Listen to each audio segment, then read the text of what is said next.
خدا بالاخره بعد چند روز که نه، چند هفته که نه، بعد چند ماه، حدوداً 88 روز، یعنی تقریبا نزدیک 90 روز، نتا برگشت. دقیقاً روز تولد من، یعنی 5 خرداد. 6 خرداد یعنی اوکی شد، یعنی 5 یا 6 خرداد اوکی شد، یعنی روز تولد من که من 5 خرداد به دنیا اومدم نتا بس شد. ولی این چیزی عوض نمیکنه.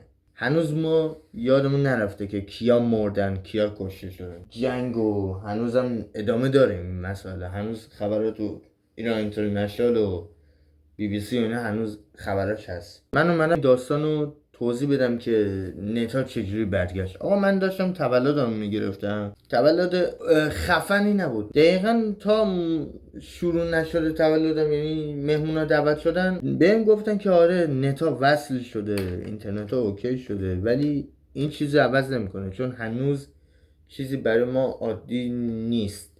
یعنی هیچی برامون عادی نشده. الان دیگه نیازی نیست کانفینگ بخری یا پروکسی بخری، و حتی اونایی که میخریدن احتمالش هست 90 یا 95 درصدش احتمال هست که کلاه برداری باشه. 90-95% احتمالش هست که کلاه برداری باشه. ولی خدا رو شکر من نخریدم.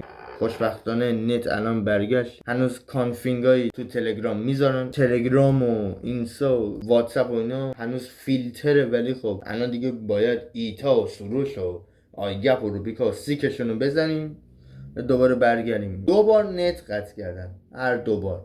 اون حالا چند هفته، یکی نزدیک 1 ماه طول کشید، این دیگه نزدیک 90 روز. هنوز ما یادمون نرفته که کیا مردن، کیا کشته شدن، چه اتفاقی افتاده، جنگ و بگو این جور داستانا. یه سری هستن که نتا قطع شدن، تا نتا قطع شدن یه سری رفتن آپارات کارشون انجام دادن. بنیامین که ماشین میساخت، زحمت میکشه براش، رفت آپارات.